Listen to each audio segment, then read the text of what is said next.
I'm going to ask you, what you just said leaves me with more questions than, lots of questions. Because I don't know a lot in the area. So, for example, what Russell Lockhart said to you with your dream 4235, saying that it's the beginning of the, can you name that word, sequence? Yes, Fibonacci Sequence. Fibonacci. How do you spell that? Fibonacci, I think. So that would be one of my questions. What is that sequence?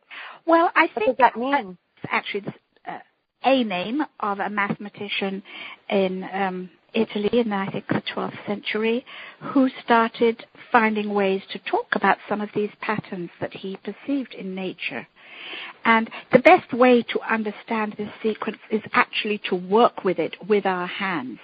And so I've spent a long time trying to... Actually, we start off by playing with pebbles, arranging pebbles in patterns. And that's how Pythagoras started. And from these pebbles, we begin to develop patterns, and from these patterns we can develop drawings, and slowly we can understand some of the building blocks of our universe, right down to the spiral place on our heads where that our hair comes from, spirals out from this central place. And we see the same wonderful pattern in the stars, in the Milky Way. We see these wonderful things, these wonderful patterns, and we begin slowly to feel that we are embedded in a cosmos. We begin to feel it because we see it. We've lost the art of accurate seeing, and we seem to have lost the art of actually working with our hands. It's a strange thing to think of our beautiful hands. Their greatest power these days seems to be, as Keith Critchlow once said, moving around a mouse and pressing a button. True. Yes. So learning how to make these shapes, sometimes it's a little bit challenging for people.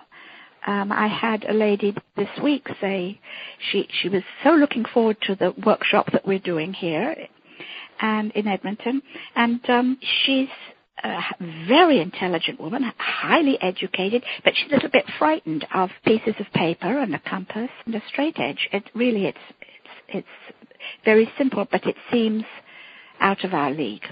It's not. It's learning to see and create in ways that are enormously restorative. It's a form of meditation. So that another question that is popping in my head as you're speaking. As you're telling me all this, the question that was popping in my head was, well, why is this important to learn? Why is this important to learn? So you're answering that question in that it helps us to, through the process, sort of feel a sense of how we're connected with the universe. It helps us restore a part of ourselves, that connection that maybe sometimes is lost. Would that be a beginning of, why is this important to learn? Well, because we begin to see and feel and love the sense of proportion that is in nature, if we can only slow down enough to see it. Mostly we don't. Mostly we're full of anxiety, and we have lost sight of the power of limit. And this working with number and geometry is a focusing until we experience the beauty of nature's way and style of unfolding. And this is very important in our world right now. We usually are running around the outside of ourselves, if you like, and we don't live in nature's proportions. Tell me, what does that mean?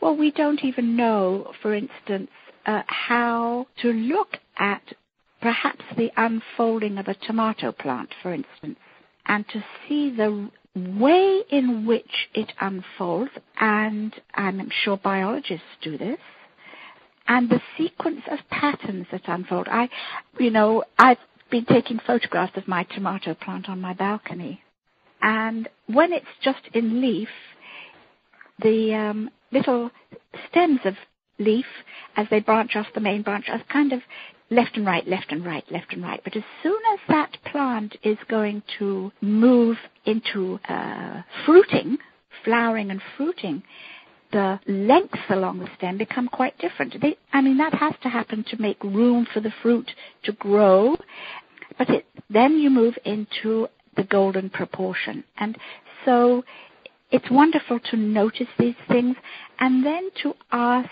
ourselves and to come to see in ourselves how these patterns unfold within our own psyches. We don't have very much long-term work on this. And in fact, just before Carl Jung died, he suggested that psychologists and physicists in later life get together to discuss these patterns that seem to be fundamental to the human psyche. I have seen this in my own practice, that as people mature and do the work, their patterns, their inner dreams become more coherent, and actually they develop more abstract symbols as they mature into their own wholeness. This isn't any idea of removing themselves from the earth. It's just slowly learning to experience the mystery of what these patterns can tell us about. It's like developing a language to explore the further dimensions of our soul, if you like. You're answering questions that I'm having as you're answering it, because one of my questions was, how does this apply to human beings?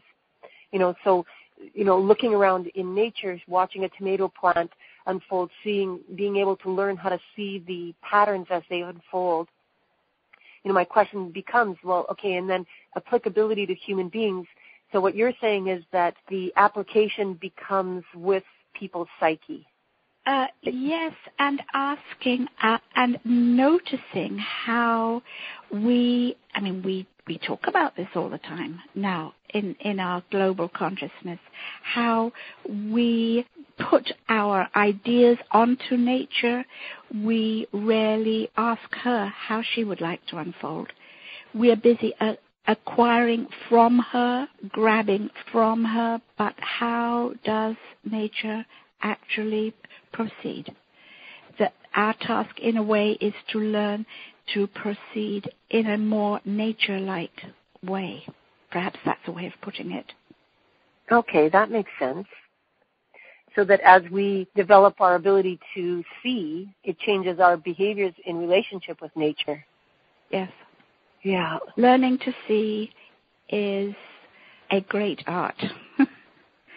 Yeah. In fact, one might say the whole process of psychotherapy is the art of learning to see to see. Learning to see to see?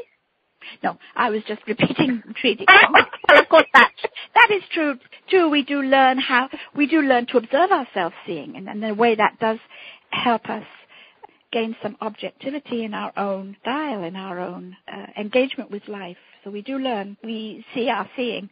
We have to learn to see our seeing. But I was just staying at the first one. It's hard to see. And of course, you're right, Danita. Yes.